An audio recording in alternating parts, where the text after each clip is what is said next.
शुरू करें क्या?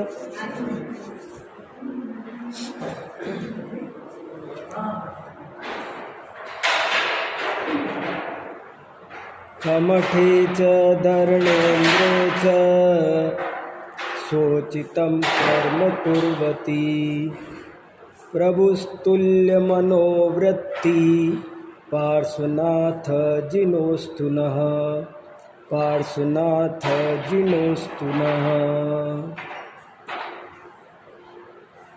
कमठ हो चाहे धर्मेंद्र, दोनों अपना अपना काम कर रहे थे, लेकिन जो उन दोनों में ही समता भाव धारण किए हुए थे वे पार्श्वनाथ भगवान मेरे हृदय में विराजमान हो।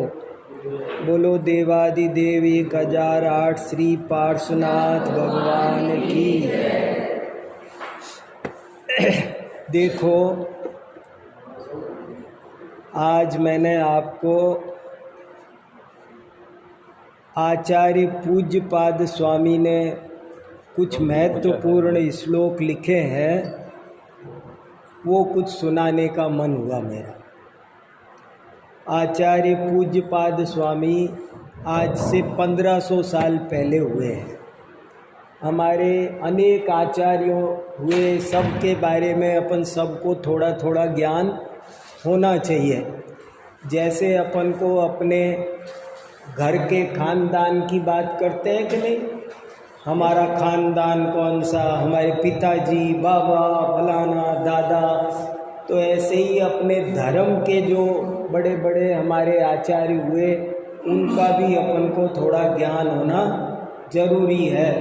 भद्रबाहु आचार्य, कुंद आचार्य, धरसेन आचार्य, पुष्पदंत भूतबली आचार्य, उमा स्वामी आचार्य, समंत भद्र आचार्य, ऐसे आचार्यों के बारे में जरा जरा सा एक एक दो दो लाइन का तो हमको सबको परिचय पता होना ही चाहिए। कोई आपसे पूछे कि पूज्यपाद आचार्य कौन थे, तो अपन को ये थोड़ा सा तो इतना तो पता रहे कि पूज्यपाद आचार्य आज से 1500 साल पहले हुए थे। और उन्होंने एक तो तत्वार्थ सूत्र की टीका लिखी है जिसका नाम है सर्वार्थ सिद्धि। बहुत बढ़िया सुंदर टीका, अद्भुत। उसके अलावा उन्होंने एक इष्टोपदेश नाम का ग्रंथ लिखा है। उसके अलावा एक समाधि तंत्र नाम का ग्रंथ लिखा है।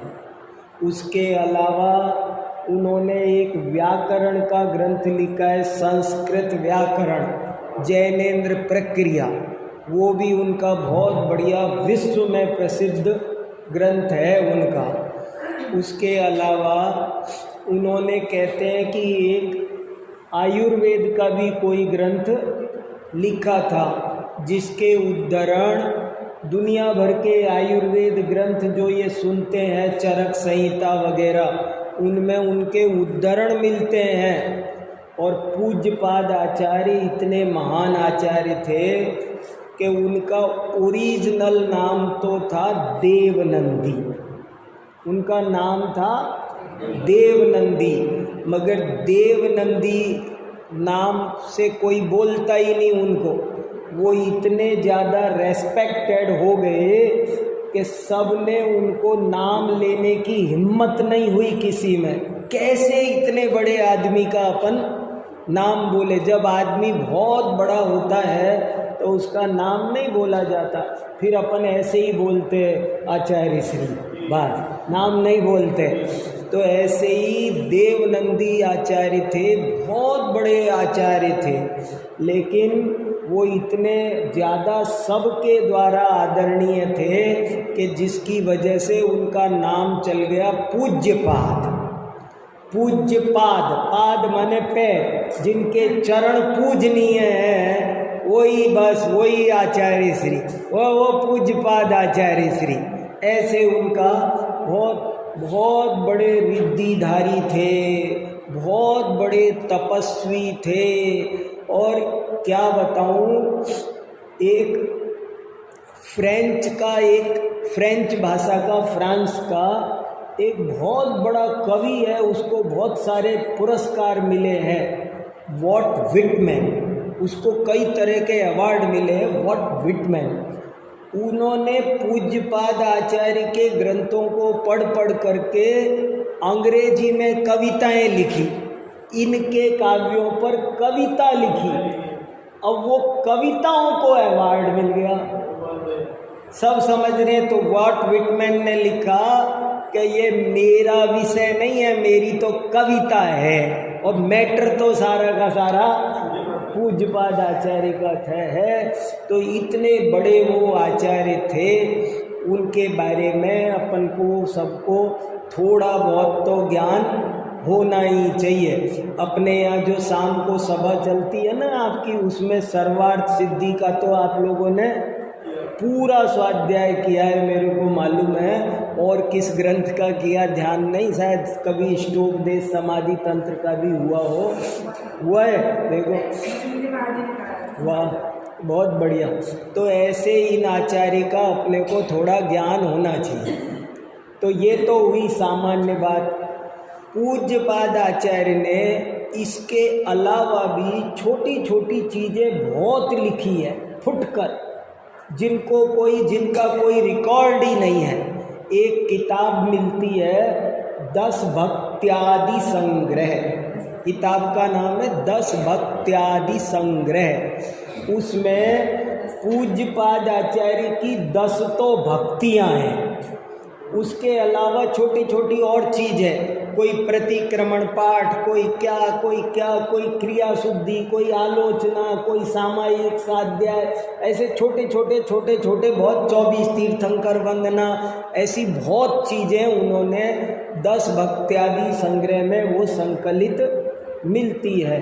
कहने का मतलब ये कि ये इतने बड़े आचार्य थे कि आपको हमें आज बढ़िया अच्छे स्मार्ट क्लासरूम में नए लोगों को बुलाकर पावर पॉइंट से दिखाना चाहिए, बताना चाहिए कि हमारे ये आचार्य थे और इनका ये माल है। लोग देखेंगे तब उनको सब पता चलेगा। तो उन्हीं में से मैंने आज ये 3 श्लोक आपके सामने लेकर आया हूँ, और ये तीनों श्लोक मेरे को तो विद्यानंद महाराज ने दिए हैं। वे बहुत पढ़ते थे, मतलब आप ये समझ लो एक भी दिन ऐसा नहीं था जिस दिन वो ये तीनों श्लोक नहीं पढ़ते हों। खूब पढ़ते थे और बहुत आनंदित होते थे। और आपने मेरे से भी कभी क्योंकि मुझसे भी कहते थे कि सुनाओ इसको, तो मैं उनकी सभा में जब मंगलाचरण करता था तो एक आधा बार मैंने भी इनमें से सुनाए हैं। आपने हो सकता है किसी ने सुने हो, पर ये दोबारा मैंने कहा सबके ध्यान में आने चाहिए। बहुत अच्छे श्लोक है, इसलिए मैं आपको ये सुनाता हूँ। 10 भक्त्यादि संग्रह, 10 भक्त्यादि संग्रह में ये मिलते हैं। भक्ति वगैरह की जो फुटकर रचनाएं हैं ना, उनमें ये पाए जाते हैं। कहाँ हैं वो मैं ढूंढ के आपको ये एक्यूरेट भी बता सकता हूँ। एक तो कोई वीर भक्ति है 10 भक्ति में, कौन सा है वो मुझे देखना पड़ेगा। और ये जो है ना सबसे पहला वाला शांति भक्ति में है। और ये सारे दुनिया में रोजाना मंदिरों में प्रक्षाल करते समय, शांति पाठ करते समय, विसर्जन करते समय पढ़ाई जाता है। इतना सा फर्क है कि कोई हिंदी में पढ़ता है ज़्यादातर लोग, ये वाला श्लोक जो पहला वाला है ना, इसको ज़्यादातर लोग हिंदी में शास्त्रों का वो पठन सुखदा लाभ सत्संगति का, अपन हिंदी में जो बोलते हैं वो हिंदी वाला आपको, अब मैं आज आपको ओरिजिनल माल दिखा रहा हूँ। आप लोकल तो रोज़ देखते हो, तो वो ओरिजिनल ये चीज़ है। आज डॉक्टर साहब नहीं आए क्या, डीसी जैन साहब? कोई बात नहीं, देखो शास्त्राभ्यासो जिन पतिनुति संगति सर्वदायै सद्व्रतानां गुणगण कथा दोषवादे च मौनं सर्वस्यापि प्रियहितवचो भावना चात्मतत्त्वे सम्पद्यन्तां मम भवे यावदेते प्रवर्गः।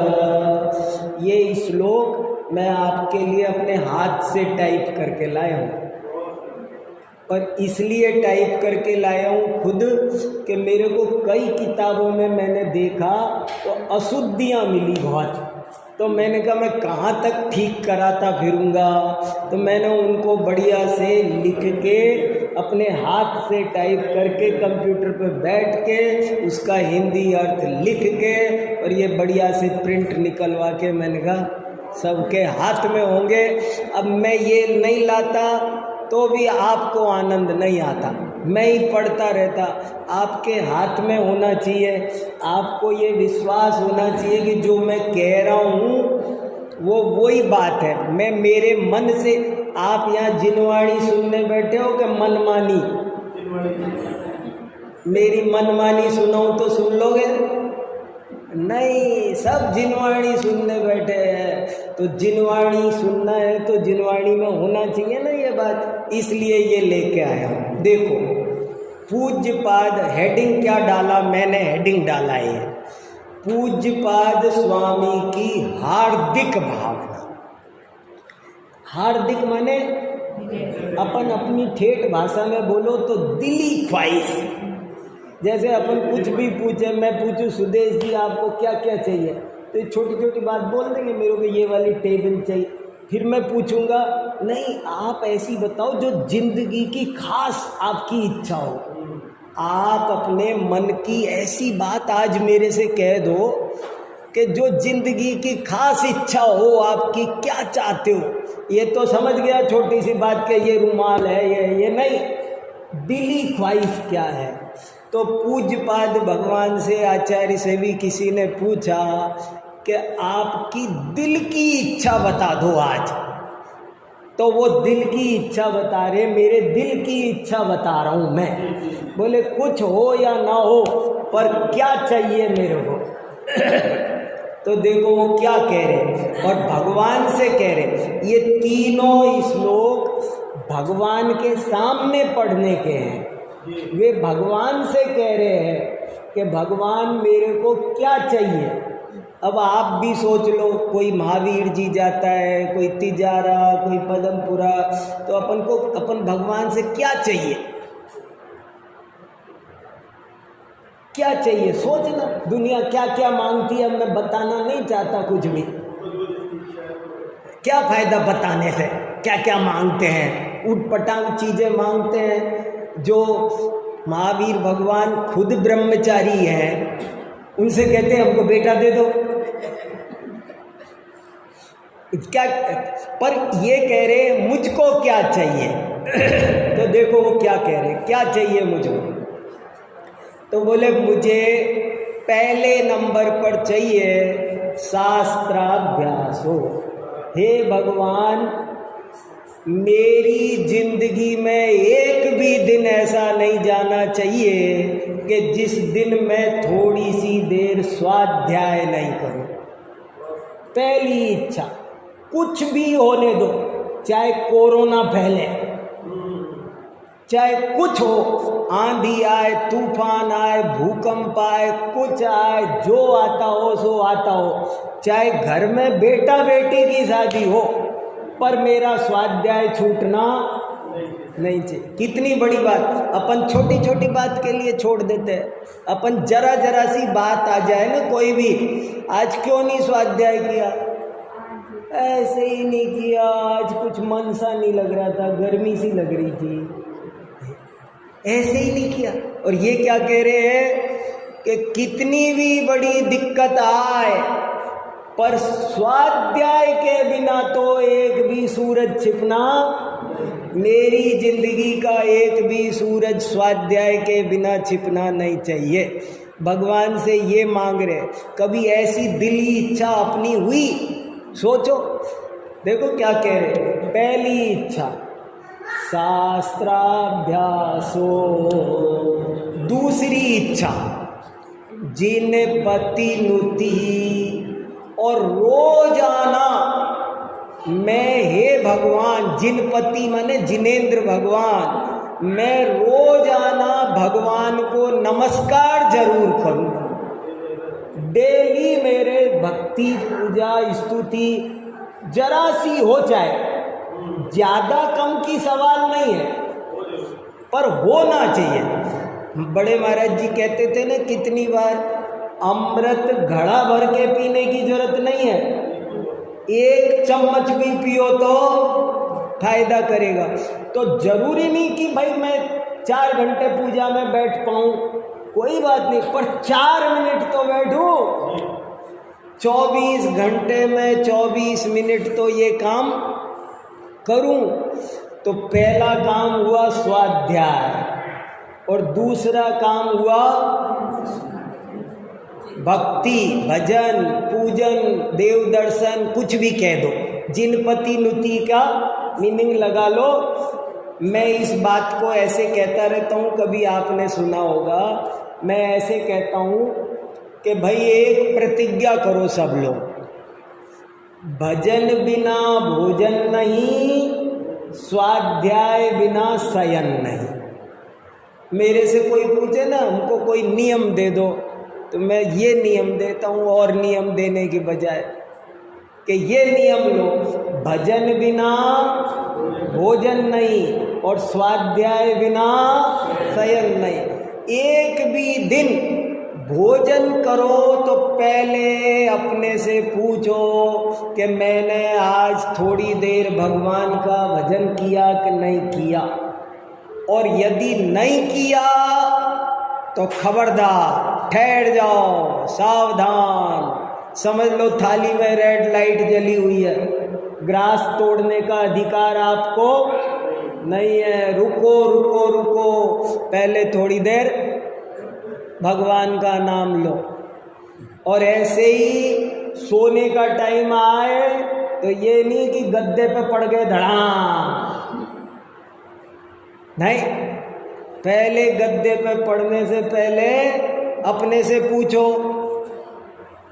आज स्वाध्याय किया कि नहीं, सुना कि नहीं, और अगर उत्तर है नहीं तो समझ लेना ये जो गद्दा है ना, वो गद्दा नहीं है, 11,000 वोल्ट का करंट मार रहा है, लेट मत जाना।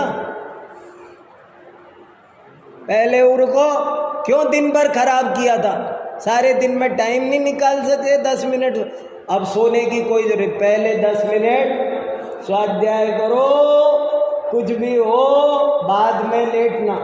अगर इतना सा सोचो, अब क्या समझाऊं मैं, 3 श्लोक समझा सकता हूं मैं, आपको दिख रहा है? नहीं, अगर अपन समझेंगे तो यही होगा, और खाना पूर्ति करनी है तो कर लेंगे। अगर ये 2 ही बात, अगर कोई आदमी 2 ही बात समझ जाए ना, कोई भी हो, कोई कितना भी मंद बुद्धि हो, कितना भी कुछ हो, बस 2 बात समझ जाए कि मैं तो साहब, मेरे तो एक नियम है, भजन बिना भोजन नहीं और स्वाध्याय बिना शयन नहीं, तो इतने में कल्याण होगा कि नहीं होगा, आप सब बताओ मेरे को। कोई कमी हो तो बताओ, आप कुछ कमी रहेगी उसकी ज़िंदगी में? सब तो आ गया। पूज्य पाद जैसे इतने बड़े आचार्य भगवान से कह रहे हैं कि मेरी जिंदगी में एक भी दिन स्वाध्याय के बिना नहीं जाना चाहिए, एक भी दिन भगवान की भक्ति पूजा, ज़्यादा टाइम नहीं हो तो नमोकार मंत्री बोल लो, कुछ कर लो, पर भजन बिना भोजन नहीं। और तीसरी बात क्या चाहिए? संगति सर्वदार्यई। अच्छे लोगों की संगति, सत्संग, रोज थोड़ी देर 10 मिनट 5 मिनट अच्छे आदमी के पास बैठने का मौका मिलना चाहिए। किसी न किसी ज्ञानी के पास, किसी न किसी धर्मात्मा के पास रोज 10 मिनट बैठो, कैसे भी करके बैठो, उसका भी भला अपना भी भला। 10 मिनट सही, पर किसी न किसी धर्मात्मा के पास जरूर बैठो। ये पंचम काल है, हमारे परिणाम कमज़ोर है, हम अकेले अकेले अपने को नहीं संभाल पाएंगे, कोई न कोई साथी होगा। मेरे परिणाम कमज़ोर होंगे तो राजेंद्र जी भाई साहब संभाल लेंगे, कभी राजेंद्र जी के लगेंगे, मैं तो कोई न कोई एक दूसरे को पंप भरेगा ना, तभी तो काम चलेगा भाई साहब, बताओ। इसलिए कहा 10 मिनट जरूर किसी न किसी साधर्मी के पास में बैठो। और नहीं तो, और आपने क्या स्वाध्याय, मैं कोई और स्वाध्याय कर रहा हूँ, ये और स्वाध्याय कर, ये अपना बताएंगे, मैं अपना बताऊंगा। इनने जो 1 घंटे में पढ़ा वो मेरे को 10 मिनट में बता देंगे, मैंने जो 1 घंटे पढ़ा वो मैं 10 मिनट में बता दूंगा। मेरी बात इनके लिए नई है, इनकी बात मेरे लिए नई है। इसलिए जरूर थोड़ी देर सत्संग, सत्संग बहुत जरूरी है। सत्संग स्वर्गवास, सत्संग में जो रहे वो समझ लेना स्वर्गों में है, वो विदेह क्षेत्र में है। जगह से कोई बुरी अच्छी बुरी जगह नहीं होती, जहाँ सत्संग मिल जाए वो स्वर्ग है, और जहाँ असत्संग मिल जाए, कुसंगति मिल जाए, वो नरक है। और क्या नरक स्वर्ग है। इसलिए जरूर थोड़ी देर सत्संगति भी होना, कैसे भी करके थोड़ी देर सत्संग। ये स्वाध्याय सभा वगैरह क्या है, ये सत्संग है, ये इसमें सब काम हो रहे हैं। अभी अपन कितने का, यहाँ अपन एक स्वाध्याय में आ गए तो अपन ने शास्त्राभ्यासो जिनपति नुति संगति, एक शास्त्र सभा में एक में सब काम हो जाएंगे। वो कहते हैं ना, एक में ही, एक पैक में ही पैकेज है पूरा, ऑल इन वन। कितनी बड़ी बात है बताओ, कितनी अच्छी लाइन है, कितनी अच्छी बात। क्या मांगा भगवान ने, बताओ भगवान से क्या मांगा, क्या मांगा बताओ। अपन कहते हैं ना, जांचौ नहीं सुरवास पुनि नर राज परिजन साथ जी, बुध जाचहूँ तुम भक्ति भव भव दीजिए शिवनाथ जी। क्या मांगा बताओ, क्या मांगा। मुझे स्वर्ग नहीं चाहिए, जांचहूँ नहीं सुरवास पुनि, स्वर्ग भी ठुकरा दिया। कैसे, अपन कितने सारे भजन देख लो, जग के दुख की तो परवाह नहीं है, स्वर्ग सुख की भी चाह नहीं है। दुख और सुख से पार, दुखों का डर नहीं और सुखों की इच्छा नहीं, तो क्या चाहिए। मेटो जामन मरण होवे ऐसा यतन पारस प्यारा, मेटो मेटो जी संकट हमारा। इस भजन का ऐसा अर्थ कौन जानता है। सबने इस भजन को जाने कौन से संकट मिटा। जो कह रहा है कि मुझे दुनिया के दुखों की परवाह नहीं है, वो कौन सा संकट मिटाना चाह रहा है। जन्म मरण का संकट, मेटो जामन मरण है? कितनी बढ़िया बात है। शास्त्राभ्यासो जिन पति नुति संगति सर्वदार्यै सद्वृत्तानां गुणगण कथा दोषवादे च मौनम्। और चौथी बात क्या चाहता हूँ कि मैं हमेशा गुणगान करूं, गुण देखूं, मैं अच्छाई देखूं और अच्छाई बोलूं, बोलना पड़े तो अच्छाई बोलूं, मैं गुण ही देखूं और गुण ही बोलूं।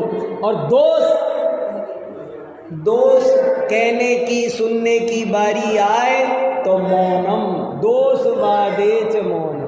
कितनी बढ़िया बात आई बात, मतलब पॉजिटिव रहूं, मैं कोई भी बात हो तो उसके गुण देखूं, कोई भी चीज हो दुनिया में, ये तो दुनिया है, ये तो दुनिया है, यहाँ तो हर चीज में गुण और दोष दोनों ही भरे पड़े हैं।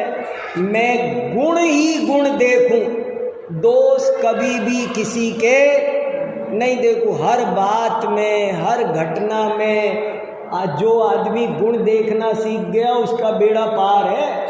और जो कमी देखेगा ना, एक आदमी तो मंदिर भी आएगा ना तो कमी देखेगा कुछ कुछ, ये घड़ी यहाँ क्यों लगा दी, ये यहाँ क्यों कर दी, एक तो कहे। और एक आदमी गुण ही गुण देगा। एक आदमी से दो तरह के आदमी होते हैं, एक आशावादी, एक निराशावादी। एक आदमी से आप ये कहो ना कि देखो भैया कितना बढ़िया दोपहरी हो रही है, कितना अच्छा दिन खिला हुआ है, बहुत बढ़िया, तो वो कहेगा ठीक है, पर है ना थोड़ी देर बाद तो रात ही हो जाएगी,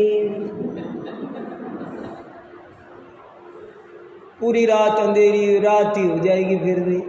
और एक दूसरे आदमी से हमने शाम को कहा कि वो भैया रात आ गई, रात हो जाएगी, तो कहने लगा तो क्या हुआ, फिर सुबह हो जाएगी, सारा दिन बहुत बढ़िया रहेगा।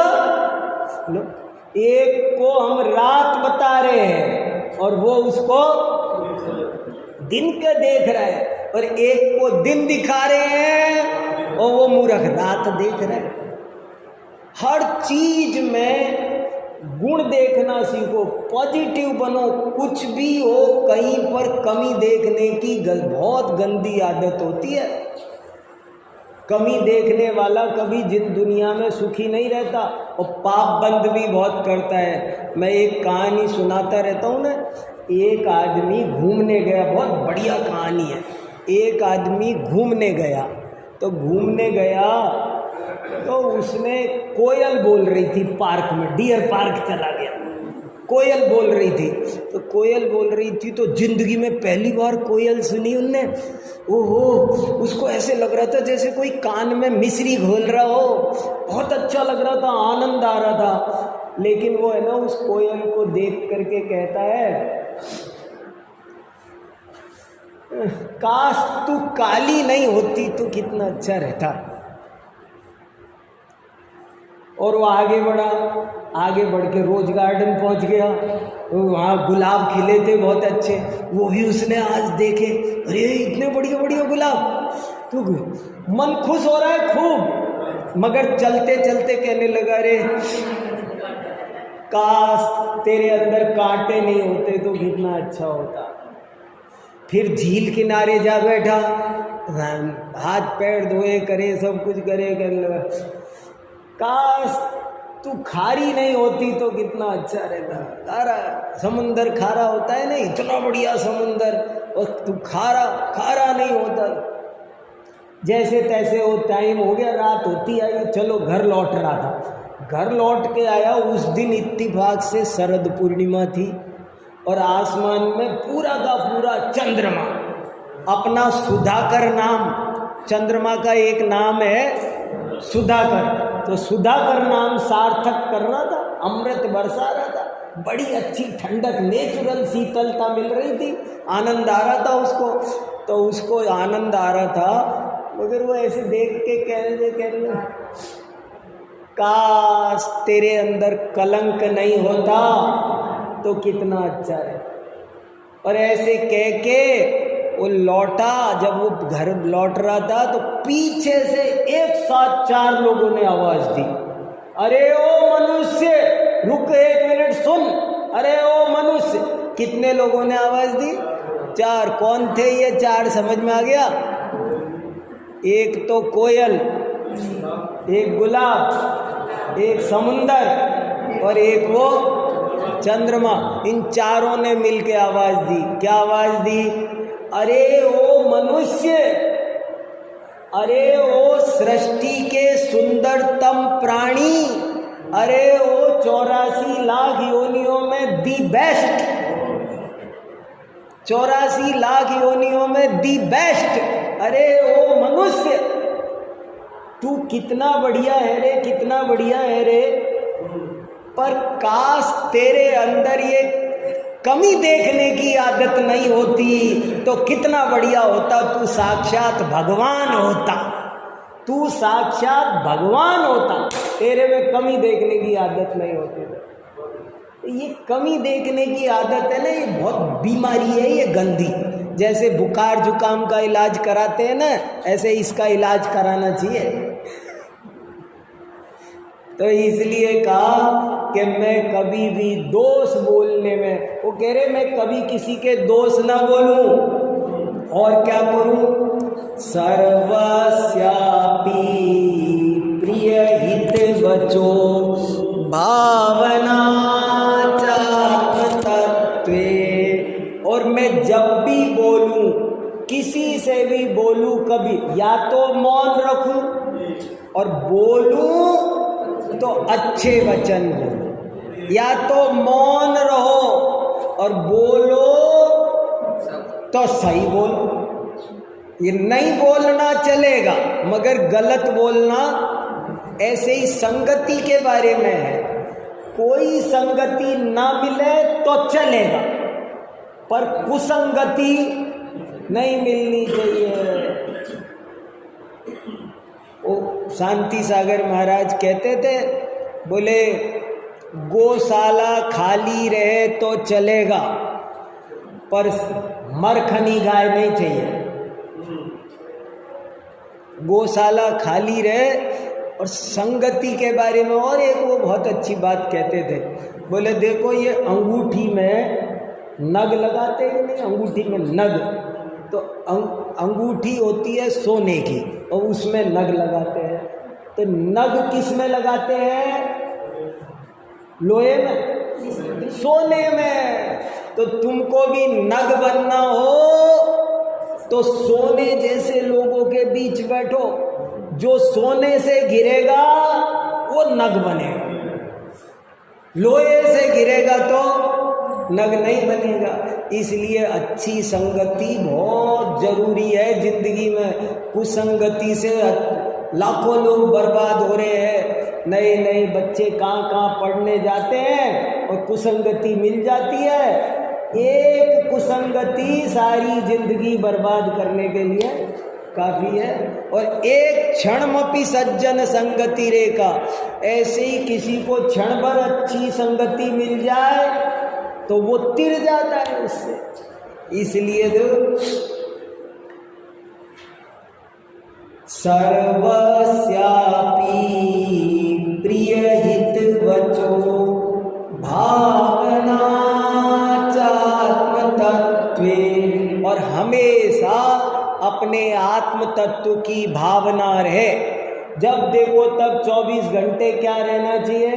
हूँ स्वतंत्र निश्चल निष्काम ज्ञाता दृष्टा आत्मा। ये शरीर भी हमारा नहीं, ये परमाणु मात्र शरीर भी हमारा नहीं, तो और दूसरी चीज क्या है? इसलिए मैं सबसे हित मित प्रिय वचन बोलूं और हमेशा अपने आत्म तत्व की भावना रखूं। संपद्यन्ता मम भव भवे यावदेते वर्ग। और ये बातें इस जन्म के लिए ही नहीं, ये अच्छा इस जन्म में तो ऐसा हो जाए, फिर अगले जन्म में मैं खूब ठाठ बाट से बहुत बड़ा चक्रवर्ती राजा बन जाऊं, अगले जन्म में मैं इंद्र बन जाऊं, ऐसे लिखा है कुछ? कुछ नहीं लिखा। अगले जन्म में भी यही मिले और अगले में और उससे अगले में, कब तक? यावदेते पवर्गा।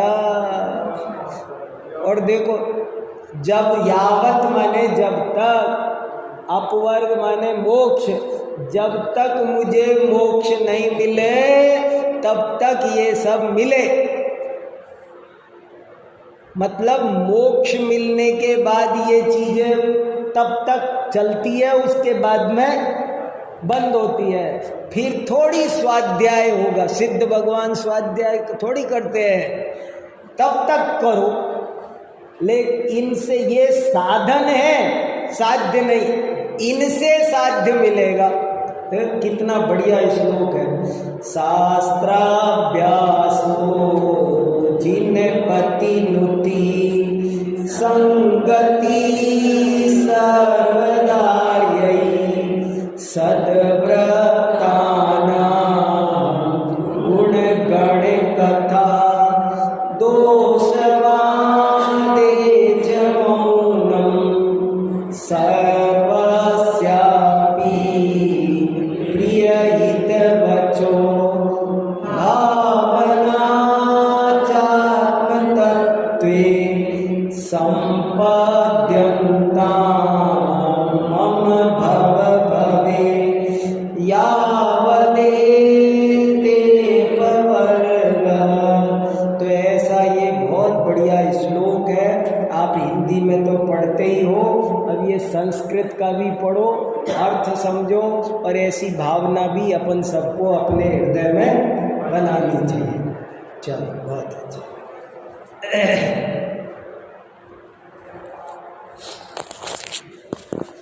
ठीक है।